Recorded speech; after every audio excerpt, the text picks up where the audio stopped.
Daddy Squared. Gay Dad Saved the World. A daily dose of gay dads on the front lines of the global pandemic.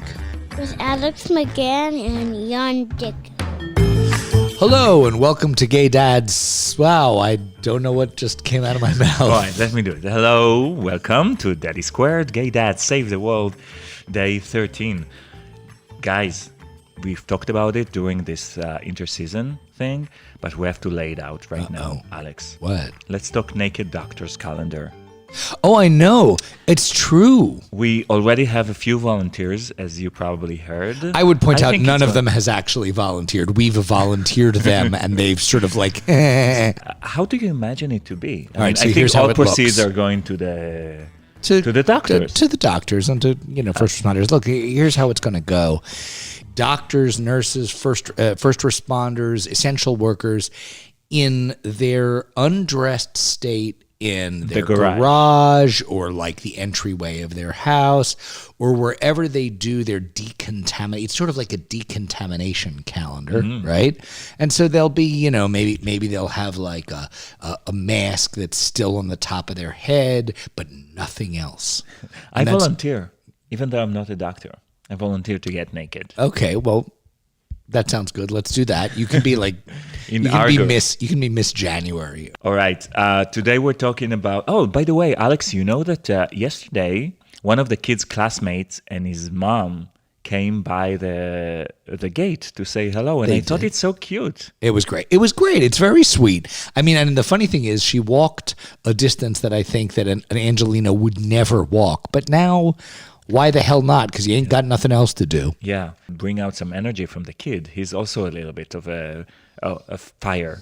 Oh yeah, he's a firecracker. He has a fire. He does. So they spoke. Of course, the mom kept maintaining the distance. I guess we talked to each other across the demilitarized zone of the front of our house. God, this is a ridiculous time. Yep. Today we're calling California. Right next to us, Fresno, California. Stevey Pope-Allred, he's an ER nurse and a newly dad of an 11-month-old baby. Also joining our call, Micah, his husband, who's actually studying to be an ultrasound technician. I thought it's an interesting thing. It's kind of related to the baby thing, no? Totally. I remember our ultrasounds very, very well, especially the one halfway through the pregnancy where they announced that they were going to do a new three-dimensional ultrasound. That? The melting face of our children. Yeah, for those of you who have not done a 3D ultrasound or seen one, creepy. It's really creepy because it tries to show you the child or children in 3 dimensions, but instead, like aliens. As he moves the wand, like their face melts off and stuff. Alien babies. Like, that didn't work for me. All right, let's call Stevey and Micah. Right.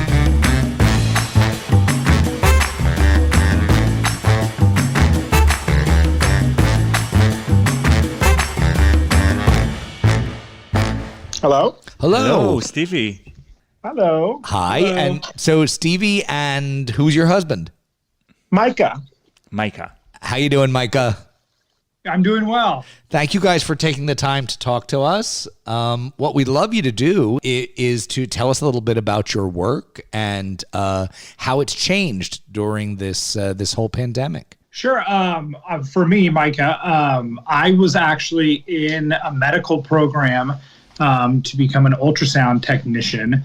And at the point in my medical program where we were about to start clinical rotations, so nearing the end, and actually all of that has been placed on hiatus. We're doing some distance learning, some skills labs, simulations and stuff like that. But at this point, it's really kind of on hold until a lot of the hospital facilities start allowing non-essential personnel back on site, which students are included in that. So I have taken over pretty much the full-time child care role, daddy daycare type thing. Got it. Since that has taken place. And is the sound that we just heard your child or your husband's being particularly infantile? That was our daughter, Skylar. She's here too. And Stevey, what about you? Yeah. So for me, I am a ER nurse. So, during this whole COVID-19 pandemic, my world has completely changed. It's definitely a lot of scary, uncertain times. And, being at the hospital, being in the emergency room, I'm actually taking care of patients who, are diagnosed or that we think have COVID-19. So it's definitely really scary and, trying to make sure I'm keeping myself safe and making sure, I'm taking the precautions not to bring anything home has been definitely, terrifying, but we definitely taken the steps and stuff where I completely do like a decon before I come into the house, right. just to make sure like I'm not bringing anything home to the family. And as far as changing, the biggest thing is, like I said, it's just a lot of uncertainty and things are changing day to day. Like every day I go into work, we get a different update of, how we're doing things and what the CDC and stuff is recommending. So that's definitely been a huge change for me. Right. And just because we've discussed this with other folks we've interviewed who've worked in hospitals, do you get naked in the garage before you come into the house? I mean, we don't want to pry too much, but we really do want to pry. Yeah, it's completely like decon, like in the garage, I completely strip down and I completely go a different way into the house because I don't even want to walk through the house, even though I'm taking everything off. Right. And I make sure I shower off and stuff before they even see me. So. Wow. Yeah, we're definitely going to have to do a calendar of medical practitioners naked in their garages. Can you tell us a little bit about the family? What do you have? Yeah, so we have a 11-month-old daughter named Skylar J. And so, we were out actually in the big party planning for the first birthday when all this happened. And so now we're trying to talk about, what the plan will be moving forward for a quarantine birthday. Everybody keeps telling us like, she won't know what's going on. But we're like, we know it's the first birthday. We're going to go all out. Yeah, I always say that the first birthday is for the parents. Like it's like a I know, that's what we were saying. We're like, it's a celebration that you made it. Exactly, because it's like the toughest year. It is a magnificent achievement. Is she, if we may ask, is she foster, or was she foster, or was she IVF, or how'd you get her? Yeah, so we did IVF, gestational surrogacy, and egg donor. And so we initially did a double embryo transfer with our surrogate, and ended up having some complications, lost one of them. So, we have a happy, healthy 11-month-old daughter. That's wonderful. So can you, with all of this craziness, we would love to hear one or two silver linings that you guys have experienced during this time, things that feel positive despite the negativity of a global pandemic. I would say one thing is, we used to go out, we love to eat and go out to restaurants and try different cuisines and stuff. And we definitely been doing a lot more home dinners and cooking together and just like, being more at home and just enjoying that family time and stuff. And we enjoy our backyard. And we just bought a little pool for her that we're going to spend the day outside in the sun. And that's my big silver line, is just more home time, being closeness and stuff. Yeah. And I would say probably another second silver lining to it all is really impressed upon us the importance of like the family unit that we've built out of our friends and coworkers and stuff like that we now, absence makes the heart grow fonder.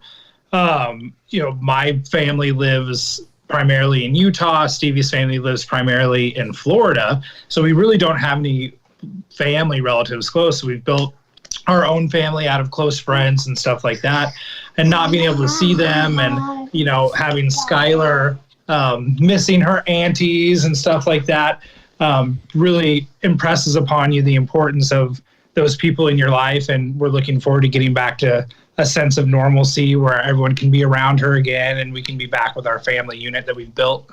Right. That makes a lot of sense. And same for us. Micah, I just have to ask, so you guys did IVF. Did you go and have that, I assume you did the ultrasounds with your surrogate? Yeah, we were fortunate enough. We live in Fresno, California, and our surrogate and our IVF clinic was in San Diego. So we were a 45-minute flight away. So we actually did not miss a single appointment. We were able to be at every well baby checkup as far as the pregnancy process goes, all of the IVF parts. We were there for the embryo transfer. Right. We were there in the room for the birth. We were able to be involved every single step of the way. Got it. So did it get you excited about what you were studying? Yeah, and at that point, I had kind of decided that I was going to be making a shift like out of the corporate world and into medical, following the lead of, obviously Stevey and a lot of our close friends. So I had kind of narrowed it down to a few different choices at that point. And going through the IVF process and sitting in on all the ultrasounds with our surrogate definitely pushed me in that direction for sure. Right. If nothing else, it'll help you to actually understand what all those parts are, because I kept looking at the screen and he was saying, look, there's the arm. And I'm like, I don't know what he's pointing at. But, Right, exactly. in fact, at one point he pointed to one of our twins and said, oh, well, it's a boy. And I said, that? And he said, no, that's the leg. And I'm like, I don't know. I thought, maybe the kid's really well endowed. Anyway. No, we were just talking about that last night because he's actually doing the OB course right now. And I was like, oh my gosh, our next surrogacy, you'll be able to like tell us everything is happening. Right. Totally. You can do it. That's amazing. We want to finish with, a very, very personal question. And it is this. Can you describe to us in a really confessional way the worst things you've eaten over the last week or two? We want the dirt. I feel like I was pretty bad yesterday. I got up and I had Cheez-Its for breakfast, and then I grabbed Doritos, and I think I ended up having an ice cream bar. Yesterday I don't know what I was doing. It's a good day. Loading, I guess. Yeah. And then I had pasta for dinner. So. Listen, those were pretty good. I would say that bacon has kind of become my best friend in quarantine. I don't know if it was not for bacon, if I would make it through as well as I am. That's good. Listen, we want to thank you not only for the interview, but for that. We're full on carb loading over here. Yeah, pretty straightforward about it. No shame in our game. Excellent. Stevey and Micah, thank you so much for joining us today. Absolutely. Thank you. All right. Be well. Take care. All right, stay safe. Bye-bye. Bye. That is clear.